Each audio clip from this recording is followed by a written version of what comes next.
একটা খুব গুরুত্বপূর্ণ জিনিস হলো ডেটার সংকেত। ডেটা কীরকমভাবে যায় সেটার উপরেও অনেক কিছু নির্ভর করে। ডেটা কীভাবে যাচ্ছে, কম্পিউটার নেটওয়ার্কের ক্ষেত্রে ডেটা ইলেকট্রিক সিগন্যাল বা বৈদ্যুতিন সংকেত রূপে পরিবাহিত হয়। এটা আবার দুই ধরনের, কি অ্যানালগ সংকেত আর ডিজিটাল সংকেত। অ্যানালগ সংকেত আর দৈনন্দিন জীবনে আমরা অ্যানালগ সংকেত ব্যবহার করে থাকি। কথা বলার সময় অ্যানালগ সিগন্যাল পরিবাহিত হয়। অ্যানালগ সিগন্যাল অনেকটা ঢেউয়ের মতো বা সাইন কার্ভের মতো। এর অ্যাম্পিটিউড, সর্বনিম্ন, ওয়েভলেন্থ, এই জিনিসগুলো এখানে বিস্তার কিছু জিনিসগুলো আছে। এটা অনেকটা ঢেউয়ের সঙ্গে তুলনা করা হয়। এর কিছু সুবিধা অসুবিধা আছে। সুবিধাগুলো হলো অডিও ভিডিও ডেটা প্রেরণ করতে পারে। কম ব্যান্ডউইথ থাকার কারণে এই সিগন্যাল ডিজিটাল সিগন্যালের চেয়েও কম ব্যান্ডউইথ ব্যবহার করে। অন্য সিগন্যালের শব্দ এই সিগন্যালকে কম প্রবাহিত করে। ডিজিটালটা এটা অনেকটা বলবো 0-1 অফ অনের উপরে নির্ভর করে। কখনো এখানে ডিজিটাল সিগন্যালটা হলো কম্পিউটার কোনো গণনার কাজের জন্য যে কোনো কম্পিউটারকে ডেটা বাইনারি প্রকাশ করে 0 আর 1 নিয়ে গঠিত। ডিজিটাল সংকেত দুটো অবস্থা নির্ভর করে, এক অন আর অফ। যেরকম সুইচ ঠিক একই রকমভাবে কাজ করে। যখন 0 হবে তখন ডেটাগুলো লাইন বরাবর যাবে, আর যখন 1 হবে তখন অ্যাম্পিটিউডের কাজ করবে, অ্যাম্পিটিউড বা বিস্তারটা বাড়বে। এইভাবে এটা ডিজিটালটা। অ্যানালগ আর ডিজিটালের মধ্যে পার্থক্যটা মেনলি খুব সহজ পার্থক্য আছে এখানে। অ্যানালগ সংকেতে তথ্যের ভৌত মান বোঝায়, আর ডিজিটালের ক্ষেত্রে কি হয়, 0 আর 1 দিয়ে ডিজিটাল সংকেতকে বোঝানো হয়। আমরা যেগুলো ডিজিটাল ঘড়ি ব্যবহার করি অনেকটা এই ধরনেরই। অন্য শব্দ দ্বারা অ্যানালগ সংকেত কম প্রবাহিত হয়, আর অন্য শব্দের দ্বারা এই সংকেত ভালো প্রবাহিত হয়। অ্যানালগ সিস্টেমটা সাধারণত দামি হয়, এই সিস্টেমের দাম তুলনামূলক কম। এই তথ্য সংরক্ষণ করা সহজ নয়, তথ্য সংরক্ষণ করা সহজ। নেটওয়ার্কের 7 বিভাগ। কম্পিউটারে সাধারণত নেটওয়ার্কে 3টে ভাগে ভাগ করা যায়: ল্যান, ম্যান, ওয়ান। LAN means local area network, MAN metropolitan area network, আর ওয়ান ওয়াইড এরিয়া নেটওয়ার্ক। ল্যানের কিছু ছোট্ট একটা হাবের সাথে প্রত্যেকটা কম্পিউটারগুলো আলাদা আলাদা কানেক্টেড। একটা ঘর বা 1 বা 2-এর মধ্যে ঘরের মধ্যে এটা কানেকশান থাকে। ল্যান ছোট্ট একটা জায়গার মধ্যে কানেকশানটাকে ল্যান করতে সুবিধা হয়, ল্যানের মাধ্যমে করা যায়। ম্যান হলো একটা মেট্রোপলিটন এরিয়া নেটওয়ার্ক। এটা একটা শহর বা টাউনের উপরে এই কানেকশানটা করা হয়। একটা বা দুটো ফ্যাক্টরি, হাউস, সিটি ইত্যাদির মধ্যে একটা কলকাতা শহরের মধ্যে একটা ম্যান হিসেবে কাজ করানো যেতে পারে। ওয়ান কি বলছে? ওয়ান হলো যে নেটওয়ার্ক ব্যবস্থা টেলিফোন নেটওয়ার্ক, মাইক্রোওয়েভ মাধ্যমে বা উপগ্রহ ব্যবস্থার মাধ্যমে ভৌগোলিক এলাকা যেমন দেশ, মহাদেশ বা বিশ্বব্যাপী জুড়ে ছড়িয়ে থাকা কম্পিউটারের মধ্যে সমন্বয় সাধন করে বা তথ্য আদান প্রদান করে, তাকে বলছে ওয়াইড এরিয়া নেটওয়ার্ক বা ওয়ান। এই 3টে আলাদা আলাদা পার্থক্যও তৈরি করা যায়।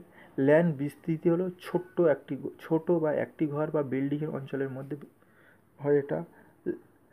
আর ম্যানটা কি বলছে? ল্যান অপেক্ষা বৃহত্তর, এটি একটি শহর বা শহরতলির মধ্যে সীমাবদ্ধ। আর ওয়ান কি বলছে? ল্যান আর ম্যানের অপেক্ষা বিস্তৃতি সারা বিশ্বব্যাপী। কেবল বা তার দ্বারা যুক্ত থাকে। ল্যান সাধারণত কেবল বা তার দ্বারা পরিবহন মাধ্যম হলো কেবল বা তার। ম্যানের পরিবহন মাধ্যম হলো উচ্চ গতির ফাইবার অপটিক্যাল কেবিল।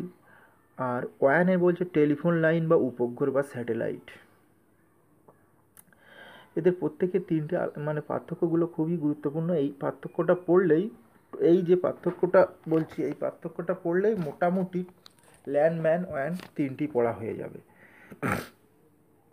ডেটা প্রেরণের গতি ম্যান এবং ওয়ানের অপেক্ষা বেশি, ল্যান অপেক্ষা বেশি, আর গতি ল্যান অপেক্ষা অনেক কম।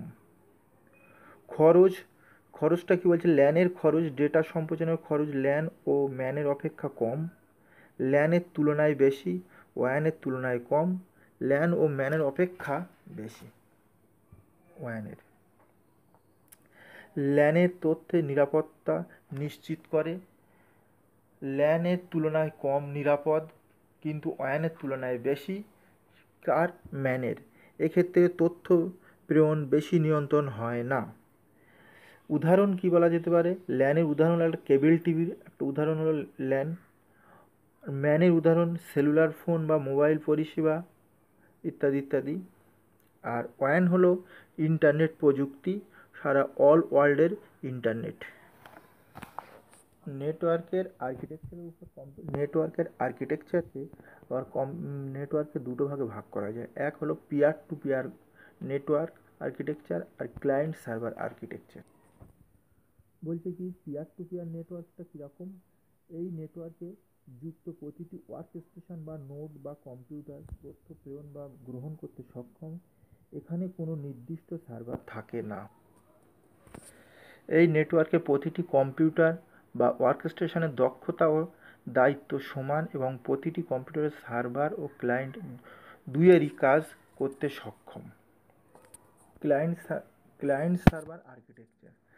ক্লায়েন্ট এবং সার্ভার নেটওয়ার্কে এক বা একাধিক উচ্চ ক্ষমতা সম্পন্ন কেন্দ্রীয় কম্পিউটার থাকে যাকে সার্ভার বলে, আর নেটওয়ার্ককে অন্য যে কম্পিউটার বা নোডগুলো সার্ভারের সঙ্গে যুক্ত থাকে তাকে ক্লায়েন্ট বলে। এখানে আর একটা জিনিস খুব ডিস্ট্রিবিউটেড নেটওয়ার্ক। দুটো ডিস্ট্রিবিউটেড নেটওয়ার্ক বলছে কি নেটওয়ার্ক? যে নেটওয়ার্কে সংযুক্ত এক বা একাধিক প্রসেসর যুক্ত কম্পিউটার বিভিন্ন অবস্থানে অবস্থিত হয়েও স্থানীয় স্তরের ডেটা প্রক্রিয়াকরণ প্রসেস করার সুবিধা পায় তাকে বলা হয় ডিস্ট্রিবিউটেড নেটওয়ার্ক। এখানে ক্লায়েন্ট সার্ভার ইত্যাদি ইত্যাদি টোটালি সব কিছু ইন্টাররিলেটেড কানেক্টেড।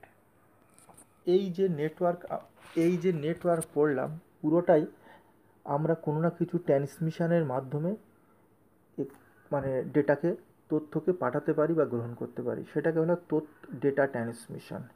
ডেটা ট্রান্সমিশন সাধারণত তিন ধরনের হয় বা তথ্য প্রেরণ তিন ধরনের: simplex mode, half duplex mode, full duplex mode. Simplex মোডের ক্ষেত্রে কম্পিউটার থেকে আর একটা কম্পিউটারে শুধু ডেটা যাবে, সেখানে কোনো তথ্য রিটার্ন করবে না। এখানে একমুখী প্রক্রিয়া। তথ্য প্রেরণে একদিকে হয় বলে কখনো কখনো উভয় দিকে প্রেরণ সম্ভব নয়, অর্থাৎ প্রবাহটি একমুখী। যেমন টিভি সিস্টেমের রিমোট কন্ট্রোল, কম্পিউটারের কিবোর্ড, এর সব হলি simplex mode. Half duplex mode কি বলছে? এখানে তথ্য উভয় দিকে হয়, সম্ভব, আদান প্রদান সম্ভব। কিছু যুগপৎ বা একই সঙ্গে উভয় দিকে তথ্য আদান প্রদান সম্ভব অনেক ক্ষেত্রে হয় না। উদাহরণ হলো কম্পিউটার ডিস্কের মধ্যে তথ্য আদান প্রদান, ওয়াকি টোয়াকির মধ্যে তথ্য আদান প্রদান, এগুলো হলো হাফ ডুপ্লেক্স মোডের উদাহরণ। ফুল ডুপ্লেক্স মোড কি বলছে? এই মোডে তথ্য আদান প্রদান একই সঙ্গে উভয় দিকে সংঘটিত হয়। এই মোডে যখন একদিকে তথ্য প্রেরিত হয় তখন একই সময় বিপরীত দিকেও তথ্য প্রেরিত হয়। এখন বেশিরভাগ ক্ষেত্রেই এই মোড ব্যবহৃত হয়, যেটা ইন জেনারেল আমাদের এক ফোন থেকে আর এক ফোনে কথা বলা বা মোবাইলের মাধ্যমে টেলিফোনের মাধ্যমে কথা বলা। এই যে মডগুলো আছে, এই মডগুলোর মধ্যে আবার তিনজনেরই হাফ ডুপ্লেক্স, সিমপ্লেক্স আর ফুল ডুপ্লেক্সের মধ্যে ডিফারেন্স করা যায়, পার্থক্য আমাদের পড়তে হবে। এগুলো খুবই ইম্পর্টেন্ট, পরীক্ষার ক্ষেত্রেও খুব জরুরি।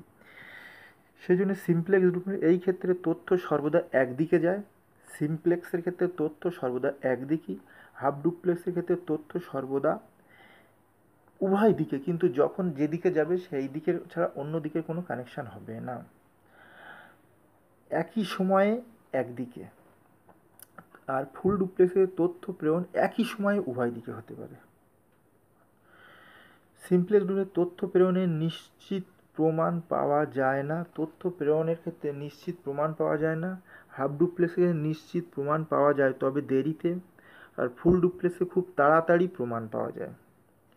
সিমপ্লেক্সের ক্ষেত্রে খরচ খুব কম, হাফ ডুপ্লেক্সে খরচ মিডিয়াম, আর ফুল ডুপ্লেক্সের ক্ষেত্রেও সবচেয়ে বেশি। সিমপ্লেক্সে তারের সংখ্যা 2টি, হাফ ডুপ্লেক্সে তারের সংখ্যাও 2টি, আর ফুল ডুপ্লেক্সে তারের সংখ্যা 4টিও হতে পারে, বা উইদাউট তার দিয়েও হতে পারে। যাই হোক না কেন, টিভি সিস্টেমের রিমোট কন্ট্রোল, এটা হলো সিমপ্লেক্স ডুপ্লেক্সের উদাহরণ। হাফ ডুপ্লেক্সের উদাহরণ হলো ওয়াকি টকি, কম্পিউটার ও ডিস্কের মধ্যে আদান প্রদান, আর ফুল ডুপ্লেক্সের টেলিফোন লাইনে কথোপকথন। আরেকটা